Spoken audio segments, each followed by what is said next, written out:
سلام دوستان، امیدوارم هر جایی هستید حالتون خوب باشه. اینجا ارزیرانه. توی این قسمت اومدیم با استارت پکیج آموزش کندل شناسی همراهتون باشیم. این پکیج به صورت رایگان داخل یوتیوب ما منتشر شده و میتونید هر قسمت اون رو داخل پلیلیست کندل شناسی مشاهده بکنید. بهتون پیشنهاد میکنم که این قسمت ها رو به صورت مرتب تماشا بکنید و به ترتیب بارگذاری ما تماشا بکنید که به مشکل نخورید و بتونید مطالب رو خیلی ساده آموزش ببینید.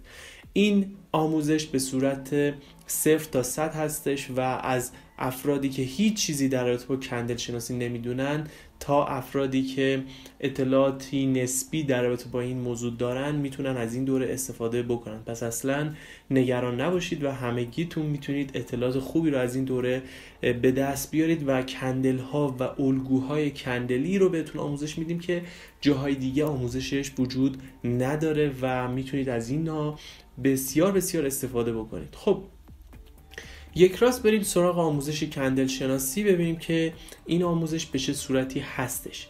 ببینید، در ابتدای کار ما باید بدونیم که یک کندل چی هستش و چه اطلاعاتی رو داره به ما میده. خب من در ابتدای کار آوردم و 2 تا کندل رو اینجا نمایش دادم که بتونیم با همدیگه باز و بسته شدن این کندل ها رو مشاهده بکنیم. اگر یک کندلی سبز باشه، خب قطعا قیمت وقتی باز شده رو به بالا حرکت کرده و ما یک کندل سبز رنگ رو مشاهده میکنیم. خب ما توی یک کندل چند تا بخش مختلف داریم. یه دونه بادی یا بدنه کندل رو داریم و یه دونه قسمت باز شدن داریم، یه دونه قسمت بسته شدن داریم و شادوها رو داریم. حالا بالاترین قیمتی که اون کندل به دست آورده و پایین ترین یا های و لوش رو هم میتونیم در نظر داشته باشیم. بهترین کار این هستش که بریم با همدیگه داخل خود چارت دونه دونه با همدیگه بررسی بکنیم تا متوجهش بشید. خب من الان اینجا چارتی رو باز کردم. چارت بیت کوین هستش تو تایم فریم 1 روزه. تایم فریم برای کندل شناسی اهمیتی نداره. تو هر تایم فریمی شما میتونید کندل های مختلف رو مشاهده بکنید. الان تو تایم روزانه هستیم، بیام توی تایم 1 ساعته هم میتونیم همین نوع کندل ها رو مشاهده بکنیم. خب حالا این کندل ها چی رو دارن به ما نشون میدن؟ یه نکته رو بهتون بگم، در ابتدای کار هر چقدر تایم فریمتون پایین تر بیاد اعتبار کندل ها کمتر میشه. اما نه این که بگم مثلا تایم 1 روزه اومد توی تایم مثلا 4 ساعته یا 1 ساعته دیگه اعتبارش کامل از بین رفت. اینطور نیست. بهتره که دیگه تو تایم 1 دقیقه خیلی اعتنا نداشته باشید به کندل ها، چون تو تایم 1 دقیقه خیلی نوسان بازار زیاد هستش و شاید کندل شناسی اونجا آنچنان کاربردی که تو تایم مثلا 4 ساعته یا روزانه داره رو نداشته باشه.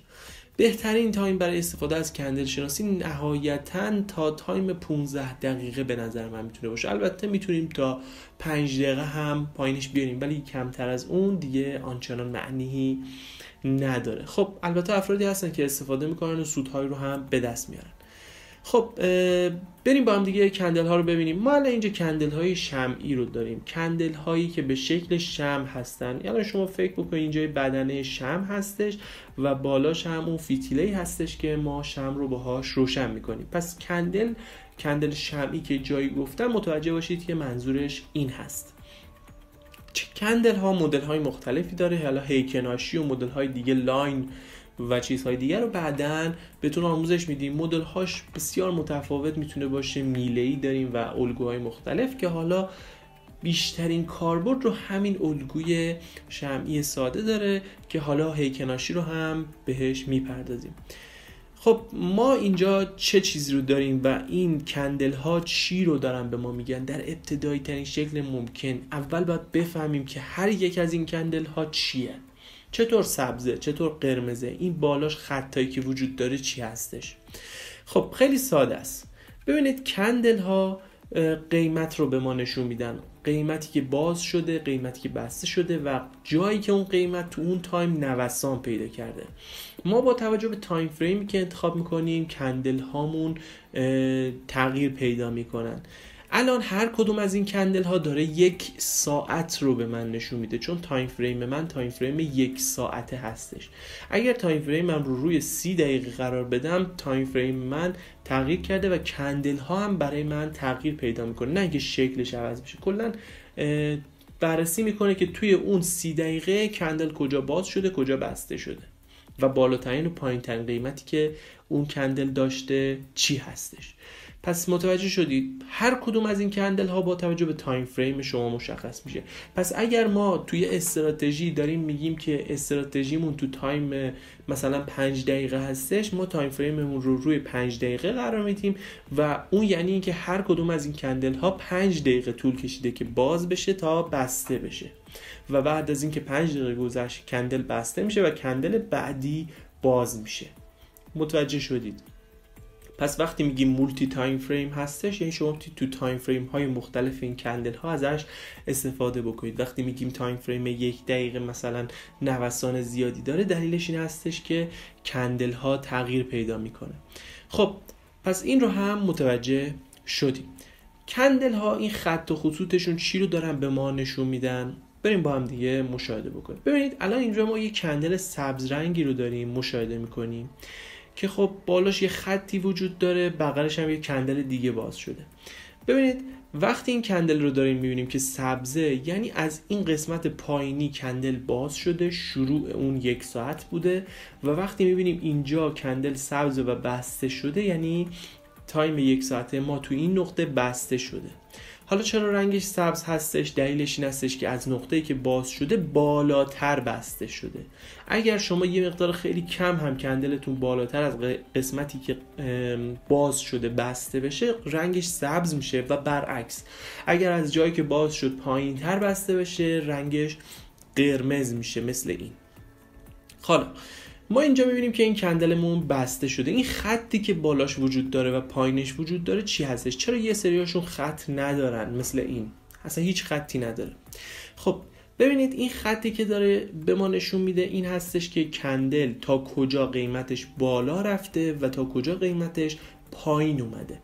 وقتی میبینیم که کندل خط سبز رنگش تا این نقطه ادامه پیدا کرده و پایین اومده، به این معنیه که این کندل توی اون 1 ساعت تو این ناحیه نوسان پیدا کرده، یعنی قیمتش باز شده، اول پایین اومده و بعداً دوباره بالا رفته و رنگ سبز رنگ بسته شده و اگر اینجا بسته میشد مثلا رنگش قرمز میشد. پس این شادوها که ما بهش میگیم شادو، این خط ها رو اینها به ما نشون میدن که این کندل ما تا کجا بالا رفته تا کجا پایین اومده، ولی نتونسته اونجا ثبات پیدا کنه و اونجا بسته بشه و دوباره قیمت برگشته.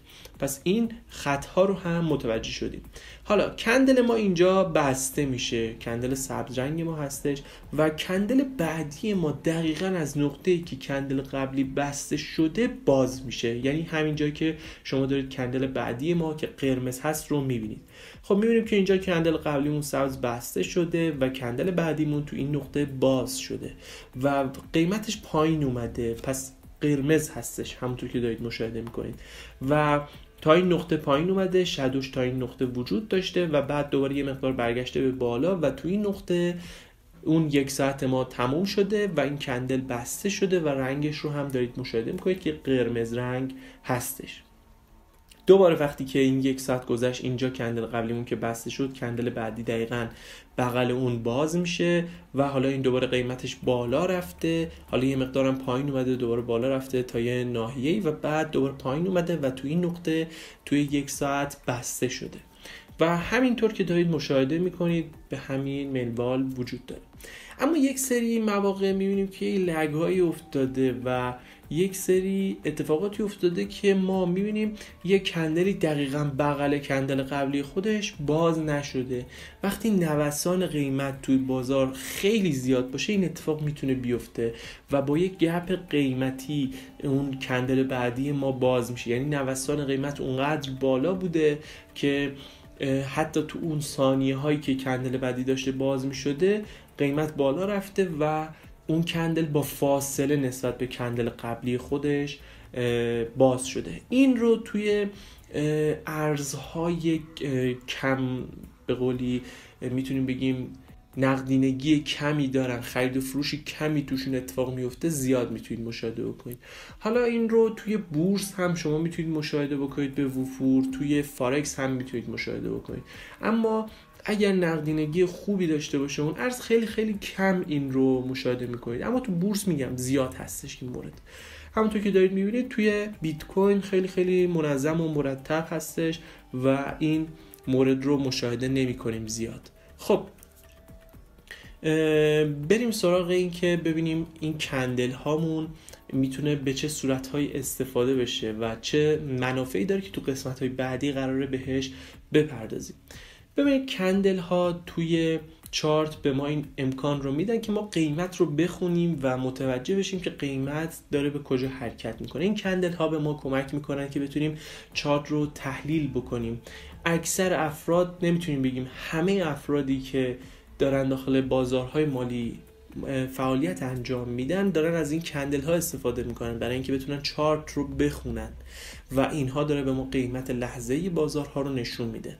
این کندل ها وقتی کنار هم دیگه ایجاد میشه الگوهای کندلی رو میسازه. حتی یک کندل به تنهایی میتونه الگوی کندلی رو شکل بده، مثل همر، مثل هنگینگ بند، مثل شوتینگ استار، مثل حالا چند تا کندل، 3 کندلی رو بخوایم حساب بکنیم، مثل ایونینگ استار، مثل مورنینگ استار، مثل 3 inside up 3 inside down و مدل های مختلف. میگم خیلی خیلی متنوعه که تو این آموزش ها به همشون میرسیم و همشون رو بهتون آموزش خواهیم داد. پس این رو در نظر داشته باشید. امیدوارم که کامل الان کندل ها رو متوجه شده باشید که هر یک کندل چی هستش، نقطه باز شدنش، بسته شدنش و چیزهای دیگه چی هستش و چطور میتونید یک کندل رو متوجه بشید که چیه این رنگش سبزه، داره به ما چی رو نشون میده، این خطای بالا و پایینش چی هستش. امیدوارم این ویدیو به درتون خورده باشه. حتما ویدیوهای بعدی رو تماشا بکنید. هر جلسه و هر قسمت پیچیده تر از قسمت قبلی میشه و شما میتونید اطلاعات بیشتری رو به دست بیارید. خدا نگهدار.